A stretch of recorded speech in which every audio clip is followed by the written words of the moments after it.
Hello' everyone, স্বাগতম জনাইছোঁ মোৰ আন এটি ভিডিঅ'লৈ। আৰু আজিৰ ভিডিঅ'টি হৈছে উৰুকাৰ বিশেষ। চ' এইফালে আমাৰ ধুনীয়াকৈ বাহিৰত গাহৰিখিনি বনাই লৈছে, যিটোকে ভিতৰত ইমান এটা বনোৱা নহয় বাৰু গাহৰিটো, সেইটো কাৰণে। চ' এয়া আমাৰ গাহৰি অলমষ্ট ৰেডি হৈয়ে গৈছে। আৰু এইফালে ময়ো সেইকাৰণে ভাবিলোঁ ভিতৰতে জুই অকণমান জ্বলাই বাকী মাংসখিনি বনাওঁ আৰু মই ভিতৰত। এইফালে ভাইটিয়ে গাহৰি পুৰিছিলে, সেয়াই চালাড বনাই আছে সি। তাৰপিছত এইফালে আমাৰ মায়ে আকৌ মাছ ভাজি আছে আৰু বাকী ভাজিবিলাক বনাই আছে আৰু যি বাকী আছিলে। তো তাৰপিছত আৰু মোৰো এইফালে অলমষ্ট ৰেডি হৈয়ে গৈছে আধা আধি। আকৌ চাব পাৰি এইখিনি। এইফালে আকৌ ভাইটিয়ে গাহৰি মাংসখিনিও দেখাই দিছে আপোনালোকক। তো এয়া মোৰ হৈও গ'ল। এইফালে ধুনীয়াকৈ আমাৰ পাপাক খাবলৈও দিলোঁ ৰেডি কৰি, একদম টেষ্টি টেষ্টি খানা। আপোনালোকে কমেণ্ট কৰি জনাব কেনেকুৱা পালে আজিৰ ভিডিঅ'টি।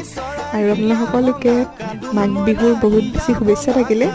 চ' আজিলৈ আহিছোঁ।